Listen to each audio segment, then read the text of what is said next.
हाँ जी, welcome to study home page YouTube channel. हमारी क्लास हिस्ट्री की रहेगी। वैसे हमने हिस्ट्री पहले स्टार्ट करवा रखी है, एक ही क्लास हुई है और आज हम उसी क्लास को कंटिन्यू आगे करेंगे। किस प्रकार से हम पढ़ते हैं प्रैक्टिकली, मतलब पहले आपको मतलब पढ़ाया भी जाएगा, उसके साथ आपको सिखाया भी जाएगा। तो इस रूप में प्रैक्टिकली मैं बोल रहा हूँ। सेकंड, आपकी एक अलग से क्लास होती है, आज से स्टार्ट हो जाएगी। वो भी जितना इस क्लास में हम पढ़ेंगे तो नेक्स्ट क्लास में हम उसकी प्रैक्टिस करेंगे। इस वजह से बोल रहा हूँ कि हम प्रैक्टिकली पढ़ते हैं।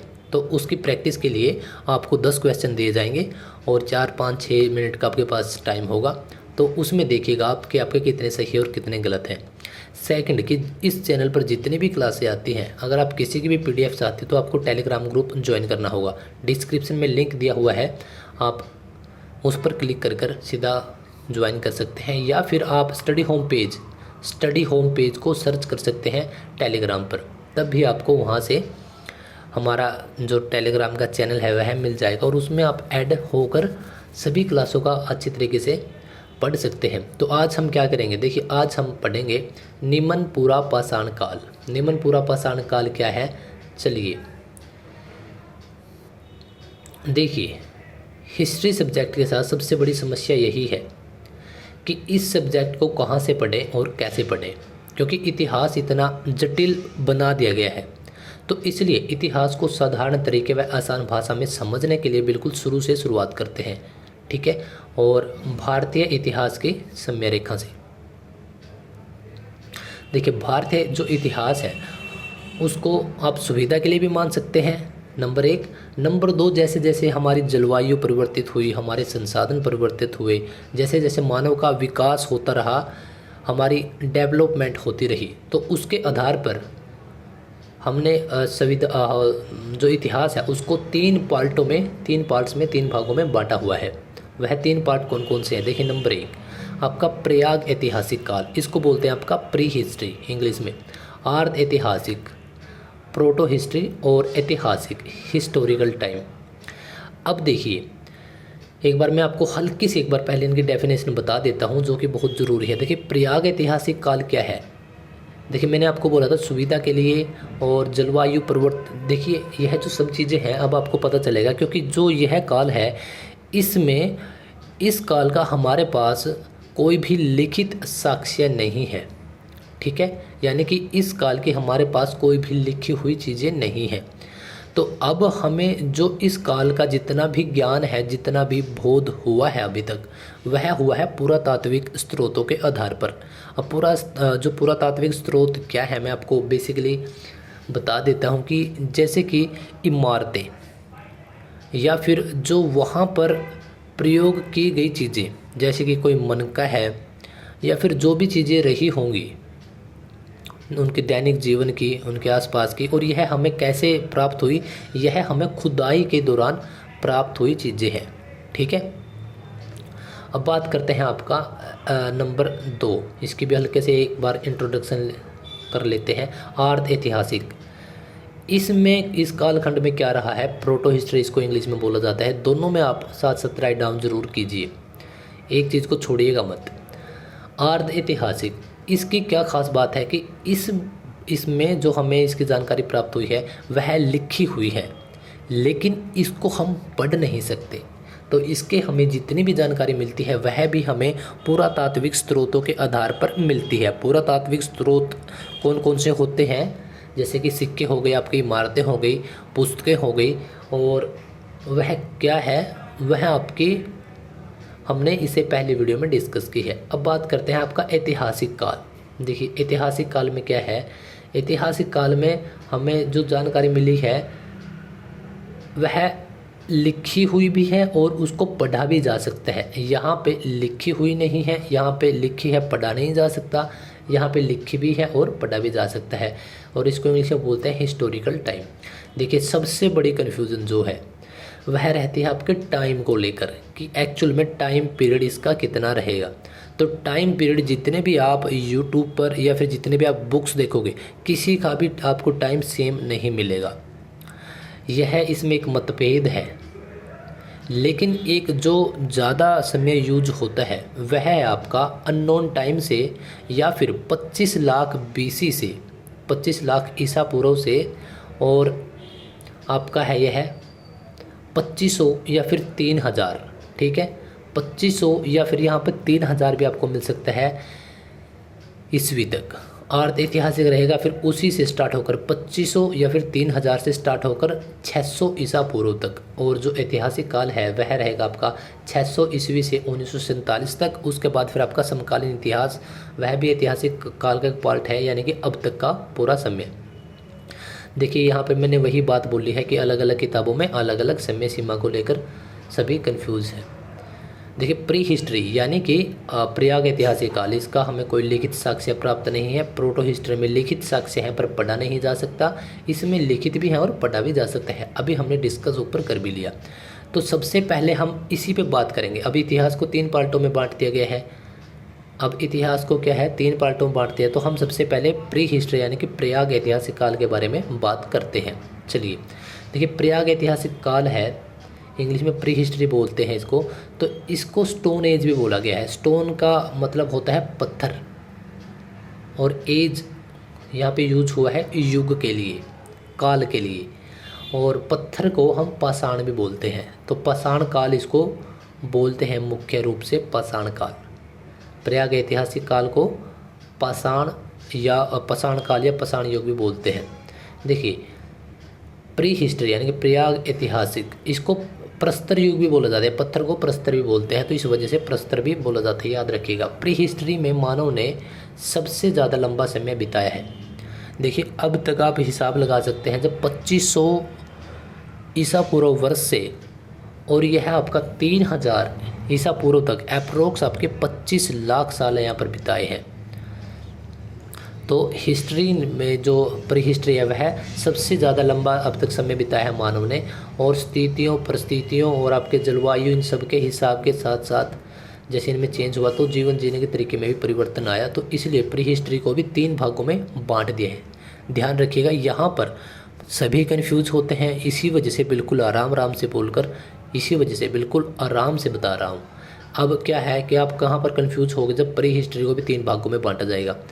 प्री हिस्ट्री यानी कि पाषाण काल, पाषाण काल का पहला जो पार्ट है उस वह आएगा आपका पूरा, उसके आगे पाषाण काल। बीच वाला मध्य में ये आता है पाषाण काल, और जो आखिर का है वह रहेगा आपका नव पाषाण काल। नव का यहाँ पर आखिर में यूज क्यों हुआ है, क्योंकि इसके बाद फिर आपकी जो है सभी चीज़ें चेंज होती हैं। तो नव पाषाण काल, इंग्लिश में बोलते हैं पूरा पाषाण काल को पैलालिथिक एज, पैलालिथिक एज, ठीक है। इसको थोड़ा सा आप सही लिख लीजिएगा, पैलियोलिथिक एज, क्योंकि यहाँ पर ये PALAEO है ये, ठीक है, और बाद में है लिथिक, ठीक है। पैलियोलिथिक एज है ये, ठीक है। और सेकंड है आपका मीसोलिथिक एज, और फिर आपका लास्ट वाला है न्यूलिथिक एज, ठीक है।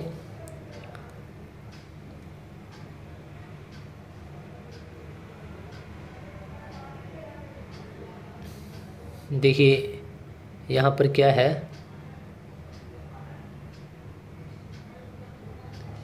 यहाँ पे क्या है, देखिए जो पूरा पाषाण काल है उसके जनक माना गया है रॉबर्ट ब्रूस फ्रूट को 1863 में पल्लवरम, मद्रास, जो का वर्तमान का नाम मद्रास का चेन्नई है, पहले मद्रास, तो इसमें एक स्थान है पल्लवरम।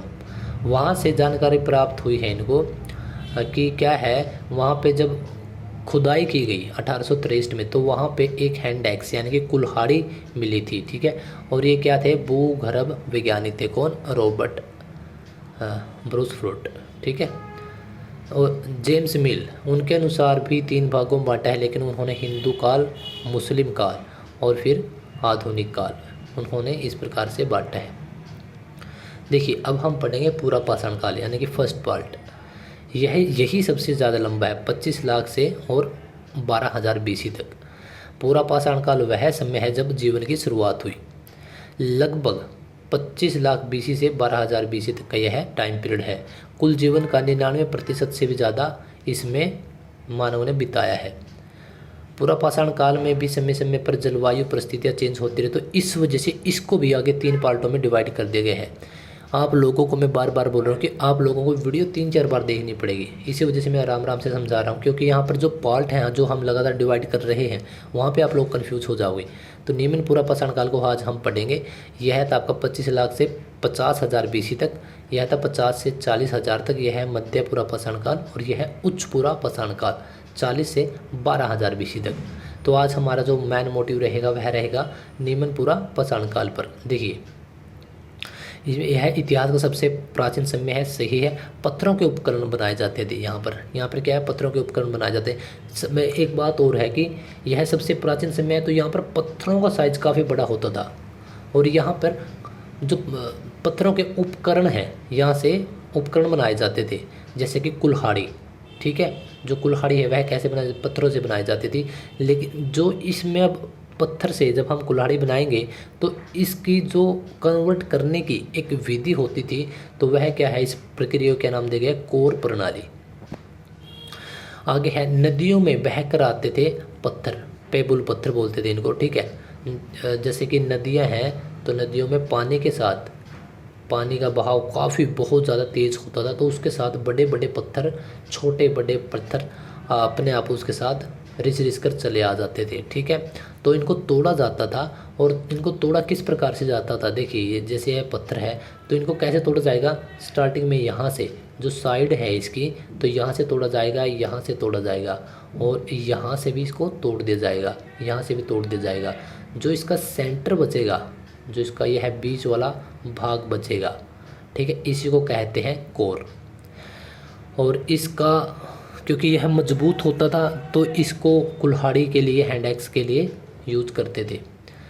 औजार क्या क्या थे इस समय पर, पूरा निम्न पूरा पाषाण काल में आपकी हैंड एक्स यानी कि कुल्हाड़ी थी, विदारणी और खड़क यानी कि चोपर चिंपिंग या चोपर चोपिंग। ठीक है, यह हथियार हुआ करते थे। जानवर थे, जानवरों के शिकार के लिए बड़े पत्थर थे, जैसे कि अब कोई जानवर मान के चलिए हिरण है यहाँ पर खड़ा है, तो मानव क्या करता था, मानव को इतनी नॉलेज ही नहीं थी कि मतलब क्या क्या चीज़ करे, तो बड़े पत्थर को और ऊपर से अचानक फेंक दिया तो यह मर गया, और उसका जो मांस है वह खा लेता था।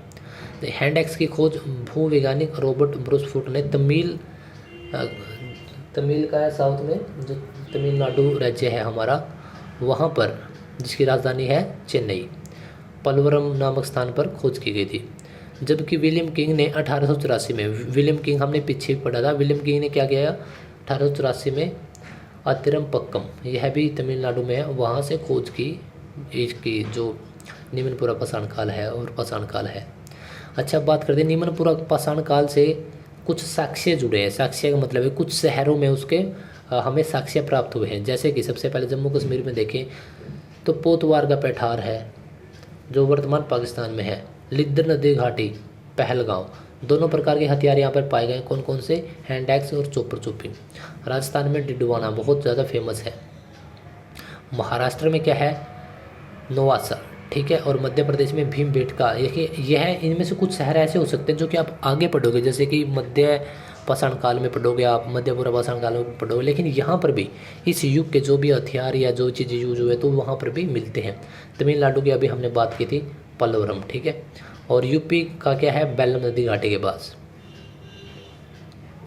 और ख़ास बात क्या है, जैसे आग थी उस समय पे, स्टार्टिंग में आग तो थी, लेकिन उसका हमें मतलब मानव को पता ही नहीं था, इस वजह से वह कच्चा मांस भी खाता था। कृषि का कोई ज्ञान नहीं था, क्योंकि जब कृषि का ज्ञान होगा तब तो वह एक जगह पर रुक कर बैठ जाएगा, वह आगे डिस्कस करेंगे। यहाँ पर उपकरण केवल क्वार्टजाइट पत्थर की किस्म है कि पत्थर से, क्वार्टजाइट के पत्थर है कोई ये, और कोर प्रणाली जैसे कि हमने पहले भी डिस्कस किया था, उससे हथियार बनाए जाते थे। तो यह थे आपके निम्न पूरा पाषाण काल, बिल्कुल बारीकी से हमने इस पर डिस्कस की है, और इसके क्वेश्चन भी जो होंगे आपको नेक्स्ट वीडियो में आपको मिल जाएंगे। आप कभी भी इस क्लास को देखो, आपके लिए हमेशा हेल्पफुल रहेगी, क्योंकि यह चीज़ें घटित हो चुकी हैं तो यह कभी चीज़ें बदल नहीं सकती। फ्री ऑफ कॉस्ट आपको हर एक क्लास और उसकी PDF टेलीग्राम ग्रुप पर हमेशा आपको मिलती रहेगी। सो चलिए फिर मिलते हैं नेक्स्ट वीडियो में।